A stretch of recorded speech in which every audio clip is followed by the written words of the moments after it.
আজকে থেকে ধরেন লক্ষ কোটি বছর আগে, কত কোটি বছর আমরা জানি না, আল্লাহ রাব্বুল আলামিন একা ছিলেন। একা তিনি সর্বপ্রথম সৃষ্টি করলেন আরশে আযীম। কি সৃষ্টি করলেন? আরশ আল্লাহ রাব্বুল আলামিনের একটা এমন স্বতন্ত্র সম্মানিত একটা সৃষ্টি, যেটা সবচেয়ে বড় সৃষ্টি, এর চেয়ে বড় কোনো সৃষ্টি নাই। এমনকি কিয়ামতের মাঠে এই আরশের ছায়া আল্লাহ রাব্বুল আলামিন 7 শ্রেণীর মানুষকে ছায়া দিবেন। সুবহানাল্লাহ। ওই 7 শ্রেণী সম্পর্কে আমরা অন্য হাদিসে পড়ে নিব, অনেকে হয়তো জানেন। তো আরশ সৃষ্টি করার পরে আরশটা ছিল পানির উপরে। কোথায় ছিল? পানির উপরে। সূরা হুদের মধ্যে আছে। আমি শুধু রেফারেন্সগুলো আপনাদেরকে সূরাগুলো বলে দিব, বাসায় গিয়ে আপনারা পড়বেন। প্রত্যেকটা আয়াত কিন্তু এখানে ধরে ধরে বলার সময় নাই আর কি আমার কাছে। তো আরশটা ছিল পানির উপরে। এরপরে আল্লাহ রাব্বুল আলামিন আসমান এবং জমিন সৃষ্টি করেছেন 6 দিনে। পুরো মহাবিশ্ব আল্লাহ রাব্বুল আলামিন সৃষ্টি করেছেন কত দিনে? 6 দিনে। ফি সিত্তাতি আইয়াম, 6 দিনে। তো এখন সৃষ্টি করার পরে আল্লাহ রাব্বুল আলামিন কলম সৃষ্টি করেছেন। কি সৃষ্টি করেছেন? কলম। ইলমের সাথে যে কলমের সম্পর্ক, এটা একটু পরে আরো ক্লিয়ার হবে আপনাদের কাছে। আল্লাহ পাক কলম সৃষ্টি করে বলেছেন, উক্তুব, কলম তুমি লিখো। কলম তো আমাদের সংজ্ঞামত জড় পদার্থ, তাই না? হ্যাঁ। তো আল্লাহ পাক বলছেন কলমকে তুমি লিখো। তো কলম কথা বলছে, মাযা আকতুব, আমি কি লিখবো? আল্লাহ পাক বলছেন লিখো, কিয়ামত পর্যন্ত যা যা হবে সব লিখে ফেলো। এরপর আল্লাহ রাব্বুল আলামিন লাউহে মাহফুজের মধ্যে একদম from the very beginning till the last day of judgement প্রত্যেকটা কথা লাউহে মাহফুজে লেখা আছে। এমনকি আপনার কার সাথে বিয়ে হবে সেটাও, কয়টা বাচ্চা কাচ্চা হবে সেটাও। তাই এত অস্থির হওয়ার দরকার নাই, রিজিকে যা আছে আসবে ইনশাআল্লাহ। লেখা যদি হয়ে থাকে আসবে না? আসবে ইনশাআল্লাহ। সবর। তো এই জন্য মুমিনদেরকে বলা হয়েছে তোমরা কখনো হতাশ হবে না, কারণ তাকদির লেখা হয়ে গেছে, হতাশ হওয়ার কোনো কারণ নাই। একটা প্রবণতা আমরা সমাজে দেখছি আত্মহত্যার। ইয়াং জেনারেশনকে আমরা নসিহত করব যে ভুলেও নিজের জীবনকে বিসর্জন দিতে যাবে। আল্লাহ রাব্বুল আলামিন আপনাদেরকে সৃষ্টি করেছেন তার ইবাদত করার জন্য এবং তার জমিনে তার দিনটাকে প্রতিষ্ঠা করার জন্য। হেলায় খেলায় আপনার জীবনটা নষ্ট করবেন না, ঠিক আছে ভাই? আল্লাহ বোঝার তৌফিক দান করেন। তো কলম সৃষ্টি করার পরে কিয়ামত পর্যন্ত সব লেখা হয়ে গেছে। এখন আমাদের এই পৃথিবীতে তো মানুষ ছিল না, ছিল? এদিকে মনোযোগ দেন। এই পৃথিবীতে কি আগে মানুষ ছিল? এই পৃথিবীতে আগে কি ছিল তাহলে বলেন? হ্যাঁ, মাশাআল্লাহ। এই পৃথিবীতে আগে কি ছিল? এখন ওরা নাই। সবার সাথেই কিন্তু একটা করে আছে, কমপক্ষে কয়টা করে? সবার সাথে কমপক্ষে একটা করে। আর কোন কোন জায়গা আছে যেখানে জিনের বড় বড় আখড়া আছে। পৃথিবীতে যে জায়গাগুলো থেকে ইসলাম বিরোধী অপতৎপরতাগুলো চলে, ওখানে জিনের আখড়া বেশি।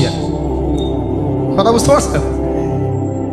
তো জিন জাতিকে আল্লাহ পাক ধ্বংস করে দিয়েছেন তাদের পাপের কারণে, আল্লাহ দ্রোহিতার কারণে, অবাধ্যতার কারণে। এখন আল্লাহ রাব্বুল আলামিন ইরাদা করলেন পৃথিবীতে আমাদেরকে সৃষ্টি করবেন, মানে মানুষকে সৃষ্টি করবেন। আল্লাহ পাক তার সমস্ত ফেরেশতাদেরকে একত্রিত করলেন। ঘটনাটা কিন্তু খুব ইন্টারেস্টিং। আমি জানি এখানে ওলামায়ে কেরামও আছেন, তবে আমি সবার জন্য প্রযোজ্য হয় এমন কথা বলারই চেষ্টা করছি, কারণ অনেকে হয়তো এগুলো নাও জানতে পারে। তো আল্লাহ পাকের ভাষায় আমি যদি বলি, আল্লাহ রাব্বুল আলামিন বলছেন, বা'দা আউযু বিল্লাহি মিনাশ শাইতানির রাজীম, ওয়াইয ক্বালা রাব্বুকা লিল মালায়েকা ইন্নী জাঈলুন ফিল আরদি খলিফা। হে নবী মুহাম্মদ সাল্লাল্লাহু আলাইহি ওয়াসাল্লাম, তুমি স্মরণ করো সেই সময়ের কথা যখন আল্লাহ তোমার রব সমস্ত ফেরেশতাদেরকে ডেকে বলেছিলেন যে ইন্নী জাঈলুন ফিল আরদি খলিফা, আমি জমিনে মানে পৃথিবীতে আমার খলিফা পাঠাতে চাই। কি পাঠাতে চাই? আরো জোরে বলেন। আল্লাহ পাক বলেননি পৃথিবীতে মানুষ পাঠাতে চাই, পৃথিবীতে নতুন কোনো মাখলুক পাঠাতে চাই। আমাদেরকে আল্লাহ পাক সম্মানের শব্দে সম্মানিত করেছেন, বিশেষায়িত করেছেন। আমাদেরকে বলেছেন আমরা আল্লাহর খলিফা, আমরা আল্লাহর খলিফা। এখন আমরা আল্লাহর খলিফা, কিন্তু পৃথিবীতে মানুষ খিলাফা শব্দ সহ্য করতে পারে। হ্যাঁ, কি অদ্ভুত না? এটা কোরআনের কি শেষের দিকে আছে না প্রথম দিকে আছে? সূরা বাকারার একদম শুরুর দিকে 3, 4, 5টা পৃষ্ঠা উল্টালে দেখবেন এই একটা আছে। কোরআন তাহলে শুরু থেকে কখনো খুলেও দেখেনি সে ব্যক্তি। প্রমাণ হলো এটা, সে খুলেও দেখে না, অথবা দেখলেও সে এড়িয়ে গেছে। আল্লাহ পাক আমাদেরকে বললেন যে পৃথিবীতে আমি আমার খলিফা পাঠাতে চাই। তাহলে আদম আলাইহিস সালামকে আল্লাহ পাক মোহাব্বতের শব্দে, সম্মানের শব্দে বিশেষায়িত করলেন কি বলে? সুবহানাল্লাহ, সুবহানাল্লাহ। আর খলিফা কাকে বলে এটা আমি আপনাদেরকে বুঝাচ্ছি একটা দোয়া থেকে, একটা দোয়া থেকে। এই যে গাড়িতে করে আমরা বাসা থেকে আসলাম বা যখন কোনো সফরে যাই, আমরা একটা দোয়া পড়ি, সুবহানাল্লাযী সাখখারা লানা হাযা ওয়া মা কুন্না লাহু মুকরিনিন ওয়া ইন্না ইলা রাব্বিনা লামুনকালিবুন। এতটুকু তো পড়ি নাকি? বা এগুলো পড়তে হবে? বইমেলায় এসেছি শুধু লেকচার শোনার জন্য না, ছবি তোলার জন্য না। আজকে জীবনটা পরিবর্তন করার নিয়াত করে যাইতে হবে, ঠিক আছে ভাই? বই প্রকাশ করা, ছাপানো, বিক্রি করা, লেখা, এর চেয়ে বড় কথা আমার জীবনটা ইলমের আলোয় আলোকিত করা। আমি বই লিখলাম ধরেন একটা, আমার মধ্যে সেই আমল নাই, লাভ নাই, লাভ আছে? আমি বই ছাপাইছি 100, 200, 500, 1000, আমি নিজেই আমল করি না, হবে? আগে আমল, আমল জরুরি। ইলমের সাথে আমলটা খুব বেশি জরুরি। আলেম তাকেই বলা হয় যে ইলম অনুযায়ী আমল করে। তাহলে আল্লাহ পাক বলেন লিমা তাকুলুনা মা লা তাফআলুন, তোমরা এমন কাজ, এমন কথা কেন বলো যে আমল নিজেরাই করো না? কাবুরা মাকতান ইনদাল্লাহ আন তাকুলু মা লা তাফআলুন, আল্লাহর কাছে সবচেয়ে গর্হিত একটা অপরাধ, তোমরা একটা কথা বলবা কিন্তু আমল করবা না। তো দোয়াটা মুখস্থ করবেন। এই দোয়ার নিচে একটা অংশ আছে, আল্লাহুম্মা আনতা সাহিবু বিস সাফারি। আমার কথাটা শুনেন, খলিফার অর্থটা বুঝেন। অনেকে তো অনেকভাবে ব্যাখ্যা করে আর কি। আল্লাহুম্মা আনতা সাহিবু ফিস সাফারি, আল্লাহ তুমি এই সফরে আমার সাথী। সফরে বের হওয়ার সময় দোয়া পড়ছি আমরা, আল্লাহুম্মা আনতা সাহিবু ফিস সাফারি, আল্লাহ তুমি এই সফরে আমার সাথী। ওয়াল খলিফাতু ফিল আহলি ওয়া মালি, আল্লাহ আমি তো বাসায় নাই, আমার বাসার আহাল মালের খলিফা হচ্ছে তুমি আল্লাহ। তাহলে খলিফা শব্দ দিয়ে কি বুঝলেন? আল্লাহ আমার বাসার আহাল মালের খলিফা মানে কি? আমার স্থলাভিষিক্ত তুমি আল্লাহ, আমি ওখানে নাই বাসায়, আমি সফরে বের হয়ে গেছি, আমার স্ত্রী, আমার সন্তান, আমার মাল, আমার জান, এগুলোর দায়িত্ব তোমার, তুমি খলিফা। কত চমৎকার দোয়া। তাহলে পৃথিবীতে আমি আমার খলিফা পাঠাতে চাচ্ছি, তার অর্থ কি? আল্লাহ রাব্বুল আলামিন এই পৃথিবীতে আমাদেরকে তার প্রতিনিধি বানিয়েছেন। সুবহানাল্লাহ, সুবহানাল্লাহ। তাহলে আমরা নিজেদের আত্মপরিচয় ভুলে গেলাম যে আমরা আল্লাহর প্রতিনিধি পৃথিবীতে, তাই না? আমরা এখন আব্রাহাম লিঙ্কনের পূজা করতেছি। আব্রাহাম লিঙ্কনের পূজা তো বুঝেন না আপনারা, এটা হচ্ছে ওই যে সোকল ডেমোক্রেসির পূজা। আদতে প্রকৃত গণতন্ত্র বলে কিছু নাই এই বিশ্বের মধ্যে, যা আছে এগুলো তথাকথিত আর স্লোগান, জাস্ট, আর কিছু না। এটা যারা চর্চা করে তারাও জানে, আমাদের কাছে তারাই বলে। আদতে এই আপনার কমিউনিজমের কথা বলেন, এই লেনিন স্টেলিনারিজমের কথা বলেন, আপনি মুসলিনির কথা বলেন, চাইনিজ দর্শনের কথা বলেন, রাশিয়ান দর্শনের কথা বলেন, আর এই যে আরেকটা কি চলতেছে সেকুলারিজমের কথা বলেন, ন্যাশনালিজমের কথা বলেন, এগুলো একটা তাত্ত্বিক মতবাদ শুধুমাত্র। প্রকৃত মতবাদগুলো আপনি পাবেন বিশুদ্ধ যেগুলো কোরআন এবং হাদিসেই, এর বাইরে না। তা আমরা কিন্তু আল্লাহর খলিফা পরিচয় দিতে এখন দ্বিধাবোধ করতেছি। এই জমিনে আল্লাহ পাক আমাদেরকে তার খলিফা বানিয়ে পাঠিয়েছে। এখন খলিফা হলাম কিভাবে? কিসের গুণে খলিফা হলাম? প্রশ্ন না এটা? আমাদের কি 10টা হাত, 10টা পা, বেশি শক্তি ফেরেশতাদের চাইতে, যে আমরা খলিফা হলাম কিসের ভিতরে? আর কিভাবে হলাম এটা শুনুন। আল্লাহ পাক বলছেন ওয়াল্লামা আদামাল আসমাআ কুল্লাহা, আল্লাহ বলছেন আমি আদমকে এই মহাবিশ্বের যত নাম আছে, নাউন্স, ইসম, সব শিক্ষা দিয়েছি। সুবহানাল্লাহ। এই মহাবিশ্বের যত নাউন্স, নাম, এখানে ইসম শব্দের অর্থ কিন্তু জ্ঞান। ইসম মানে কি? এখানে জ্ঞান। মহাবিশ্বের যে জ্ঞানগুলো আছে, এই জ্ঞানগুলো আল্লাহ পাক আমাদের আদি পিতাকে শিক্ষা দিয়েছেন। আমাদের আদি পিতাকে আল্লাহ নিজে শিক্ষা দিয়েছেন। সৃষ্টিগতভাবে আমরা জ্ঞানী ছিলাম না, আল্লাহ পাক আমাদেরকে জ্ঞান শিক্ষা দিয়েছেন। আমরা ফিলোসফির বইগুলো খুললে দেখবেন ওখানে বুদ্ধিবাদ নামে একটা মতবাদ আছে। মানে তারা বলে যে মানুষ সৃষ্টিগতভাবেই একজন বুদ্ধিদীপ্ত প্রাণী। এটা ভুল কনসেপ্ট। সৃষ্টিগতভাবে আমাদের মধ্যে জ্ঞান ছিল না, আল্লাহ পাক আমাদেরকে জ্ঞান শিক্ষা দিয়েছেন। কথা বুঝতে পারছেন? একটা মতবাদ তাদের আছে অভিজ্ঞতাবাদ, মানে মানুষ অভিজ্ঞতা থেকেই শিখে। আরেকটা আছে সমন্বয় মতবাদ, আপনারা তো এগুলো অনেকে পড়েছেন হয়তো। এর বাইরে যে একটা মতবাদ আছে যে আল্লাহর পক্ষ থেকে ওহী ভিত্তিক মানুষ জ্ঞান শিখে, এই মতবাদ কোনো দার্শনিকের বইয়ে স্থান পেল না। কি আফসোস, কি আফসোস! অথচ মুসলিম ঘরের দার্শনিক তারা। আমরাও পড়েছি ভাই 4 বছর এই কারণে গেলে। কি আফসোস! আল্লাহ পাকের ওহির পক্ষ থেকে যে জ্ঞান আসতে পারে এইটা কনসেপ্টটাই নাই। অথচ এখানে কোরআনে আল্লাহ পাক বলছেন ওয়াআল্লামা আদামাল আসমাআ কুল্লাহা, আমি আল্লাহ আদমকে সমস্ত নাম শিক্ষা দিয়েছি। সুবহানাল্লাহ। এরপরে এই যে জ্ঞান আদম আলাইহিস সালামকে আল্লাহ পাক শিক্ষা দিলেন, এর ফলশ্রুতিতেই আল্লাহ পাক বললেন যে ওয়াইয কুলনা লিল মালাইকা উসজুদু লি আদম, হে ফেরেশতারা তোমরা এখন আদমকে সিজদা করো। কি ফেরেশতাদেরকে দিয়ে আল্লাহ পাক আমাদের পিতাকে সিজদা করালেন কিসের মানদণ্ডে? কিসের কারণে? জ্ঞানের কারণে।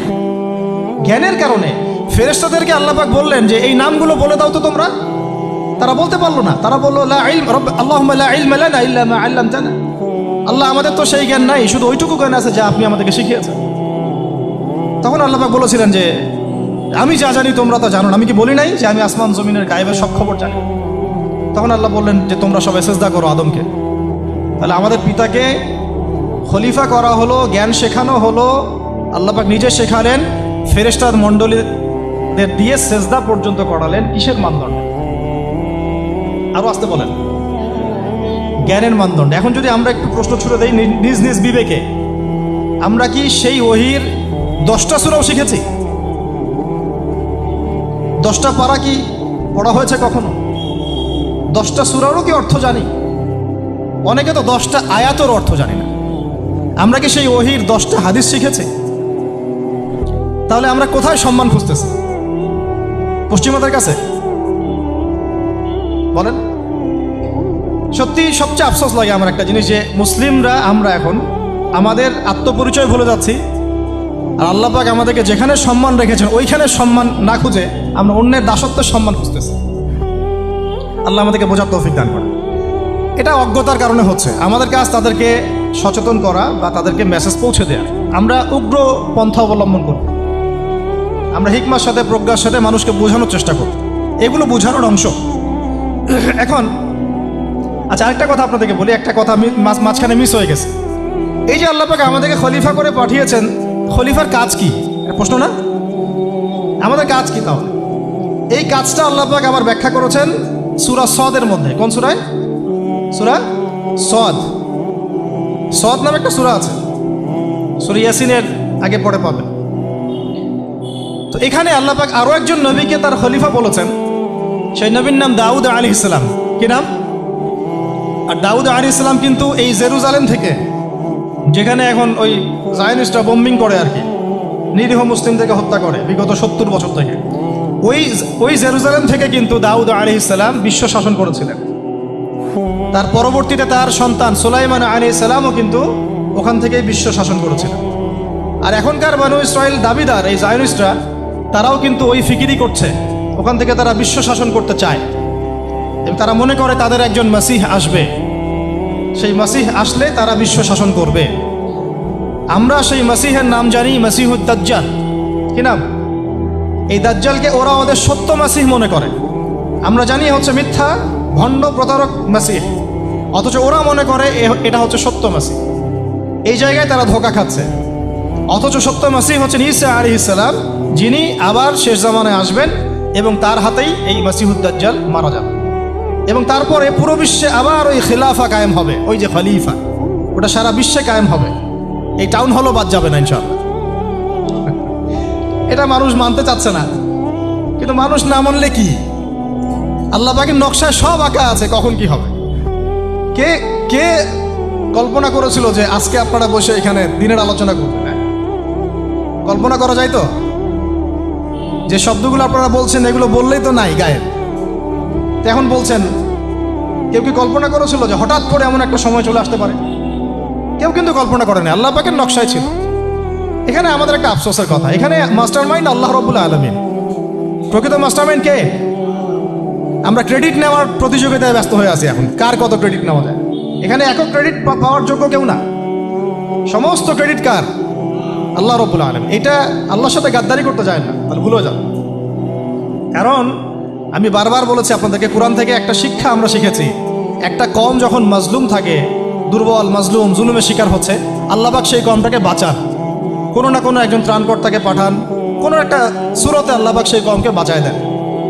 আবার যদি এই নিয়ামতটা পাওয়ার পরে ওই কম আবার এই জুলুম শুরু করে, আবার আল্লাহ দ্রোহিতা শুরু করে, আল্লাহ পাক তার চেয়ে বড় জালেম চাপাই দিবে। কথা বুঝতে পারছেন? আল্লাহর সাথে গাদ্দারি করতে যাই না, আল্লাহ পাক আমাদেরকে বোঝার তৌফিক দান করেন। এখন খলিফার কাজটা কোথায় পাবেন, কোন সূরায় ভাই বলেন? সূরা সাদে আল্লাহ পাক দাউদ আলাইহিস সালামকে খলিফা সম্বোধন করে বলছেন, ইয়া দাউদ, কি চমৎকার আহ্বান, ইয়া দাউদ, হে দাউদ, ইন্না জাআলনাকা খলিফাতান ফিল আরদ, দেখো আমি আল্লাহ তোমাকে পৃথিবীতে খলিফা করেছি। কি করেছি? খলিফা করেছে। তোমার কাজ কি শোনো, ফাহকুম বাইনান নাসি বিল হক, বোঝার চেষ্টা করেন একজন খলিফার কাজ কি। খলিফা মানে আল্লাহর প্রতিনিধি, জমিনে যে দায়িত্বশীল, অন্য মানুষের উপরে যে দায়িত্বশীল, তার কাজ ফাহকুম বাইনান নাসি বিল হক, মানুষের মাঝে ন্যায় বিচার প্রতিষ্ঠা করবে, এটা তোমার কাজ। তাহলে এখন যারা আমরা এই জায়গায় আছি বা ভবিষ্যতে আসব, আরও কাল আগাতে থাকবে, সময় আগাতে থাকবে, নতুন নতুন নেতৃত্ব আসবে, সবার ফাংশন একটাই, ফাহকুম বাইনান নাসি বিল হক, আমাদের কাজ হবে মানুষের মাঝখানে কি করা, ন্যায় বিচার, বিচার ফয়সালার ক্ষেত্রে ইনসাফ করা, ন্যায় বিচার করা। তো ন্যায় বিচার তো এখন জাদুঘরে আছে নাকি?